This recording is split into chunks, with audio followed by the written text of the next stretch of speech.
નમસ્કાર, આપ જોઈ રહ્યા છો નેશન પ્લસ ન્યૂઝ. હું છું આપની સાથે હેતલ વગર. ગુજરાતમાં છેલ્લા ઘણા સમયથી ડ્રગ્સ જેવા નશીલા પદાર્થનું ખુલ્લેઆમ વેચાણ થઈ રહ્યું છે અને યુવાનોમાં પણ વ્યસન વધી રહ્યું છે, જેને લઈને એમએસ યુનિવર્સિટી ખાતે એનએસયુઆઈના વિદ્યાર્થીઓ દ્વારા આનો વિરોધ નોંધાવવામાં આવ્યો છે. વડોદરામાં એનએસયુઆઈનું વિરોધ પ્રદર્શન જોવા મળી રહ્યું છે, જેમાં ડ્રગ્સ, દારૂ જેવા નશીલા પદાર્થનું ખુલ્લેઆમ વેચાણને લઈને ગૃહમંત્રીના રાજીનામાની માંગ સાથે રોડ ચક્કાજામ કર્યા છે.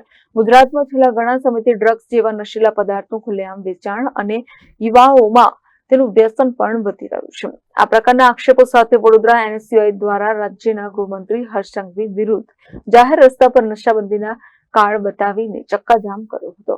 ઉગ્ર વિરોધ પ્રદર્શન કરી એનએસયુઆઈએ ગૃહમંત્રીના રાજીનામાની માંગ કરી હતી. આ ઘટનામાં ફતેગંજ પોલીસે ટીંગાટોળી સાથે 10 જેટલા કાર્યકરોની અટકાયત કરી હતી.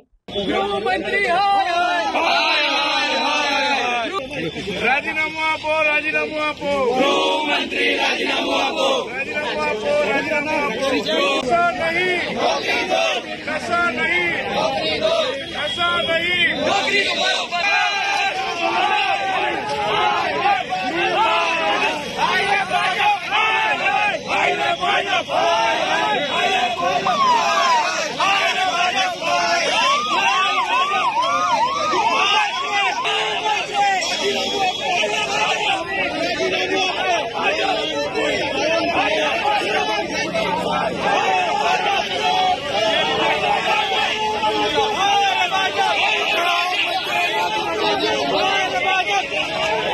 શાસન દિવસે દિવસે જે ડ્રગ્સનું પ્રમાણ છે તે ગુજરાતમાં વધી રહ્યું છે, તેના વિરોધમાં આજરોજ એનએસયુએ રોડ રસ્તા પર આવીને ગૃહમંત્રીના રાજીનામાની માંગ કરી છે.